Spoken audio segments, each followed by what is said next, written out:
साथियों नमस्कार, मैं विनय स्वागत करता हूं आपका अपने YouTube channel our past and future पर। और साथियों, आज है 1 जनवरी 2021 और आपको पता है उत्तर प्रदेश का ये चुनावी वर्ष है और इस बार वैकेंसीज भी बहुत सारी आने वाली हैं। तो वैकेंसी में आप देखें कि इलाहाबाद हाई कोर्ट की जो परीक्षाएं हैं, चाहे वो RO या ARO की हो या फिर ग्रुप C या D की हो, वो सारी वैकेंसी आपकी आने वाली हैं।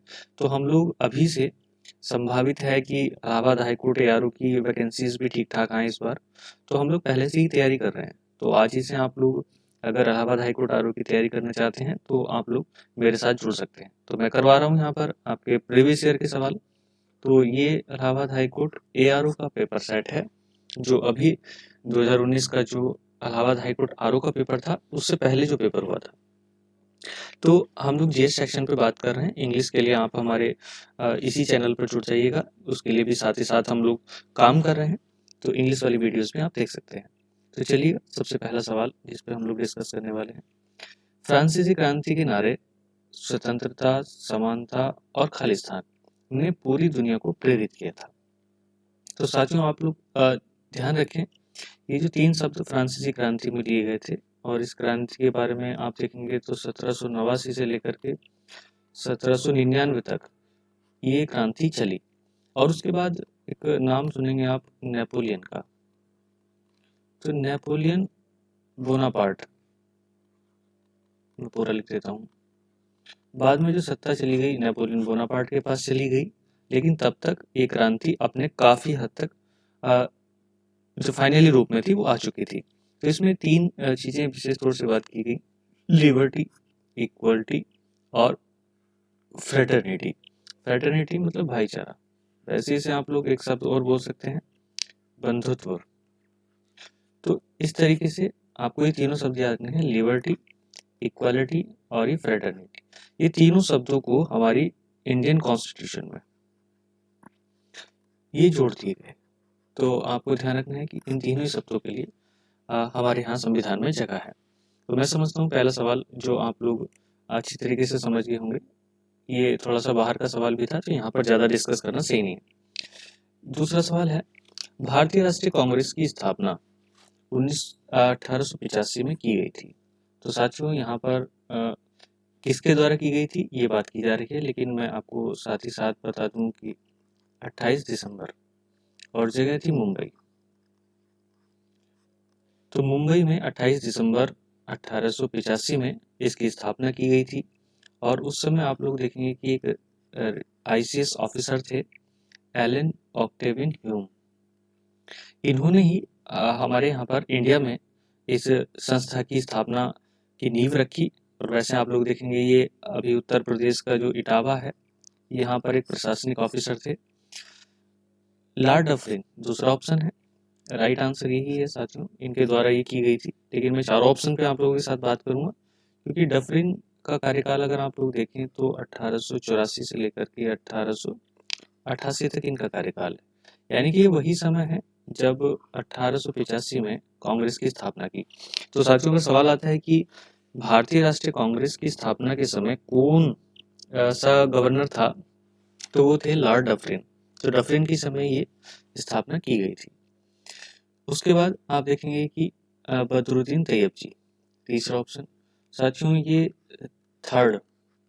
तीसरे प्रेसिडेंट थे, कांग्रेस के तीसरे प्रेसिडेंट। और इनके साथ एक खास बात ये थी, ये फर्स्ट मुस्लिम भी थे।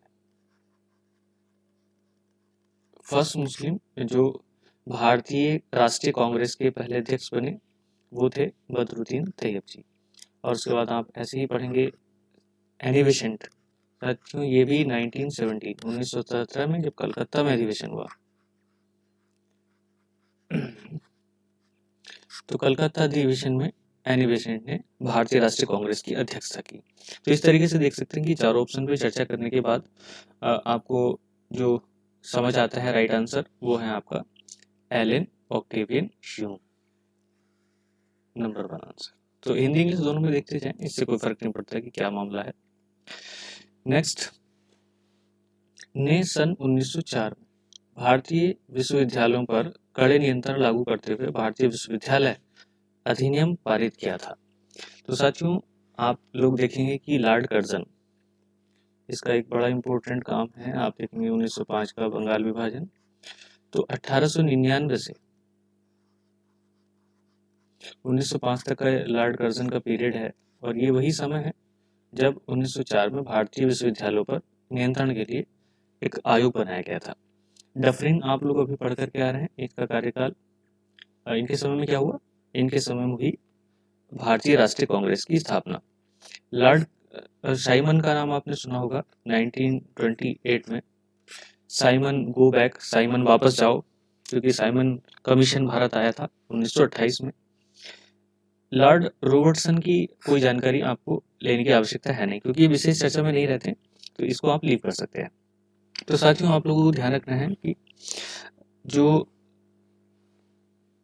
1901, यहाँ पे लिख देता हूँ मैं, 1901, तो इस समय जो उस समय के गवर्नर थे लॉर्ड कर्जन, काफ़ी चिंतित थे कि भारतीय विश्वविद्यालयों में क्या चल रहा है उनकी गतिविधि के लिए।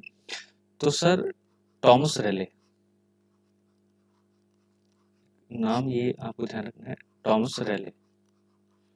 तो टॉमस रेले की अध्यक्षता में एक समिति का भी गठन किया, और उन्हीं के प्रस्ताव के बाद ये 1904 का एक्ट आया।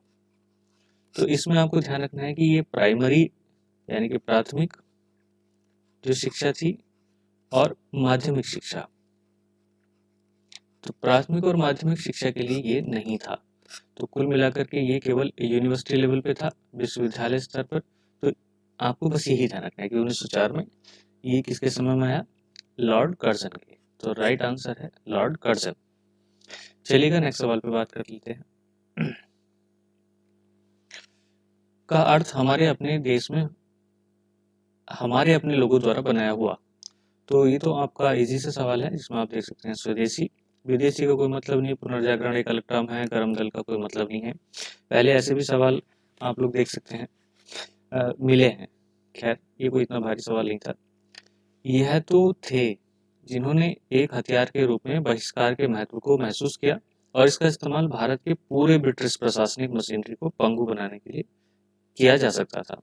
तो साथियों, इसका राइट आंसर है, उस समय मेरा गलत हुआ था, लेकिन आप लोग देख सकते हैं बाल गंगाधर तिलक।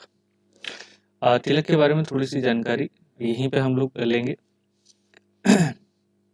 वैसे तो ऑप्शन और भी हैं, लेकिन यहाँ पर एक ही व्यक्ति इतना इम्पोर्टेंट हो जाता है, बहुत ज़्यादा।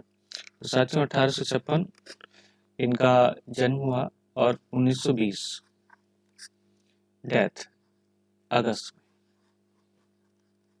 1 अगस्त। तो आप लोग देख सकते हैं कि 2020 इस बार ही इनकी 100वीं डेथ एनिवर्सरी मनाई गई है। तो आपके लिए इस बार भी इम्पोर्टेंट हो जाते हैं। हालांकि बाल गंगाधर तिलक अपने आप में एक महत्वपूर्ण व्यक्ति तो हैं ही, लेकिन इस बार भी इनका स्पेशल मामला हो जाता है। इसके साथ साथ आप लोग देखेंगे कि बहुत सारी चीज़ें हैं। इन्होंने 2 पत्र भी चलाए, जिसमें मराठा और केसरी। तो मराठा और केसरी नाम से 2 पत्र चलाए, लेकिन आपको थोड़ा सा ध्यान रखना है, मराठा जो पत्र था वो मराठा में नहीं था, ये इंग्लिश में था, इंग्लिश लैंग्वेज में। और जो केसरी था ये मराठा में था।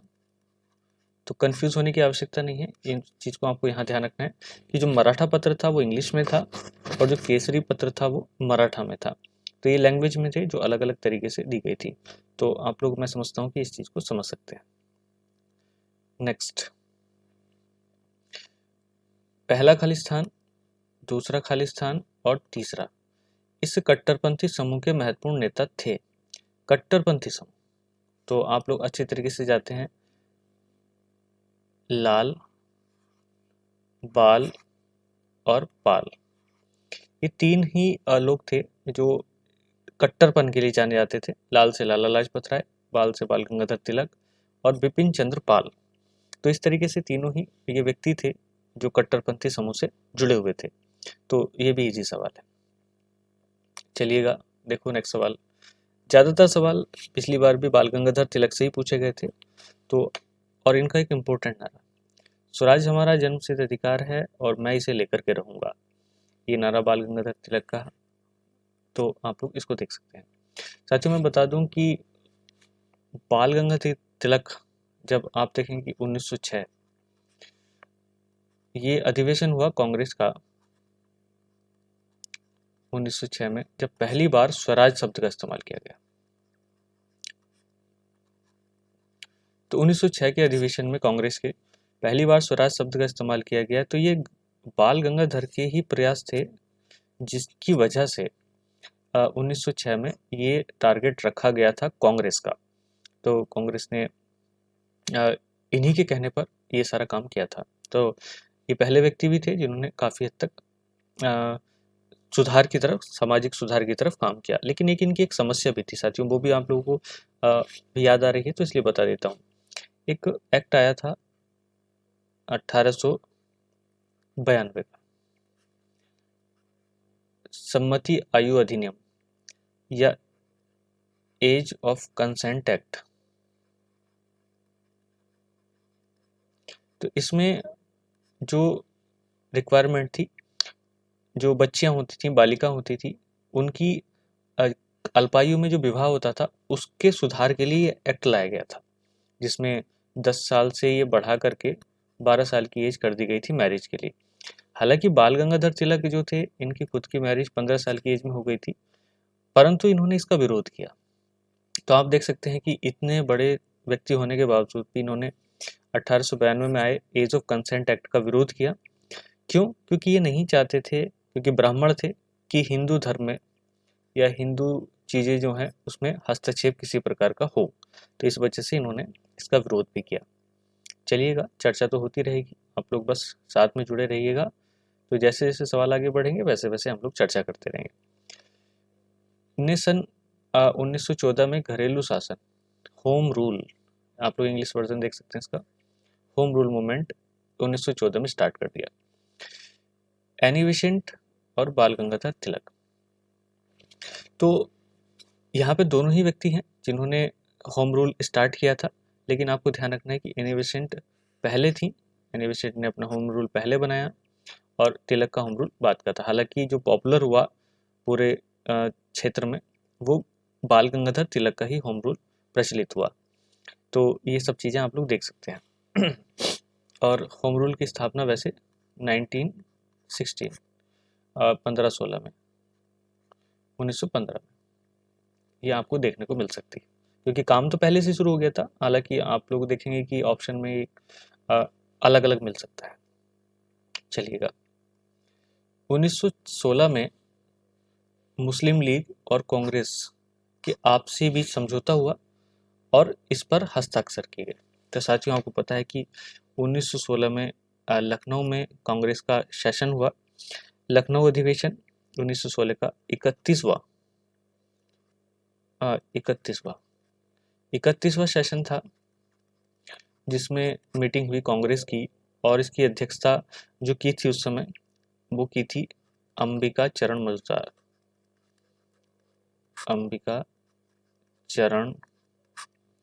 मजूमदार।